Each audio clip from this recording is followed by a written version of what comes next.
যুবক, তুমি তোমার আম্মা জানরে কিভাবে কষ্ট দাও?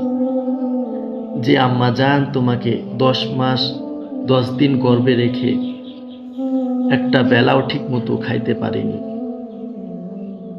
একদিনও দুমুঠো ভাত খাইতে পারেনি।